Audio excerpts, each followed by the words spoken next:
Bonjour tout le monde, nous sommes le vendredi 20 octobre 2017 et voici notre point bourse du jour.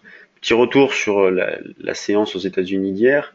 Les indices ont terminé en ordre dispersé avec un Dow Jones qui termine en hausse de 0,02%, un S&P 500 0,03% et un Nasdaq en baisse de 0,29%, notamment impacté par la baisse d'Apple qui a perdu 2,37% suite à des rumeurs concernant des coupes dans la production de l'iPhone 8. En ce qui concerne les indices et notamment le CAC 40, eh bien hier la séance a été un petit peu sportive, il y a eu des écarts à réaliser, donc dès qu'il y a de la volatilité, il y a des choses sympathiques à faire. On a continué à travailler principalement à l'achat jusqu'au niveau 5345, niveau qui a parfaitement fonctionné. Alors bien évidemment, on n'a pas fait tous nos achats dans cette zone-là, on avait acheté précédemment, notamment au-dessus de 5360. Vous voyez, ce matin, et bon, même déjà hier soir, on a terminé autour de 5370, donc on a pu alléger, solder des achats, et ce matin encore, le marché ouvre sur un point haut récent, ce qui a permis de tout solder les achats pour les reprendre bien d'une manière dynamique au niveau de l'alarme ici, sinon et surtout le plus proche possible de 5365-70. Donc voilà, les indices ne font plus grand chose, le CAC 40 ne fait plus grand chose, mais il y a eu un petit regain de volatilité hier. Quand on regarde de plus près le DAX, même configuration, avec de beaux écarts hier, donc on avait acheté notamment dans cette petite zone de 12 990, on a pu sortir sur pullback ici pour reprendre un petit peu plus bas. Donc voilà, il a fallu être dynamique pour optimiser, mais on voit qu'il n'y a pas eu de crainte puisque le stop loss n'a pas été atteint et le marché est revenu chercher un point haut ce matin encore. Donc sur retracement, eh bien on va chercher à acheter vers 12 990, 13 000. Juste pour revenir sur le CAC, on travaille le contrat échéance novembre dans la mesure où à 16 heures, ça sera l'échéance des contrats octobre, donc journée un petit peu particulière d'échéance.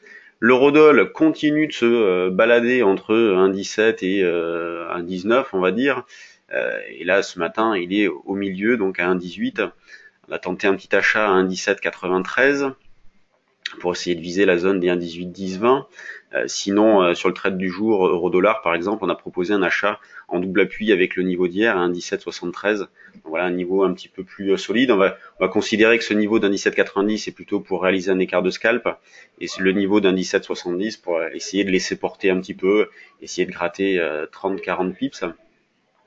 Sur les actions, quelques chiffres, notamment ceux d'Accor, qui a sorti un chiffre d'affaires du troisième trimestre en hausse de 6,4%, et pourtant Accor est en baisse ce matin de 2,47%, donc là ça reste modéré encore, tout à l'heure elle perdait davantage, mais on constate que les sanctions sont sévères lorsque les publications déçoivent, à l'image de Publicis hier qui a perdu 6 et quelques pourcents, donc faut pas se tromper de valeur.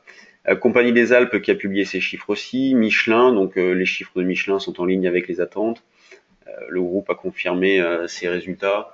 Et d'ailleurs, Michelin, ce matin, ne fait pas grand-chose, elle prend 0,75%.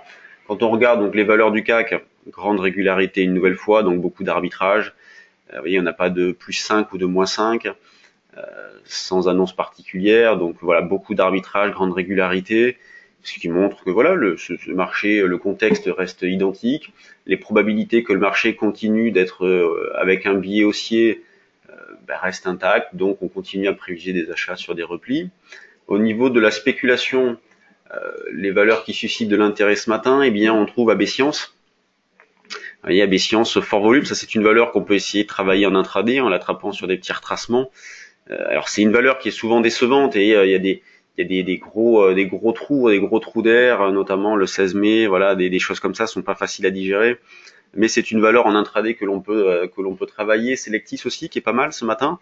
Donc là on a eu un double appui au-dessus de ce niveau-là. C'est une belle valeur Selectis. Ça c'est une valeur éventuellement à mettre en fond de portefeuille. Il y a des bons fondamentaux. C'est une belle société. MND aussi, qui est une valeur que l'on surveille aussi, qui est pas mal. Et ce matin, une valeur que l'on a, nous, dans notre portefeuille trade du jour, c'est Biocinex, donc qui a ouvert en belle hausse, mais depuis, elle revient en arrière. Donc il y a un manque cruel de densité sur les small caps. Donc vraiment, l'intérêt est ciblé sur les grosses valeurs.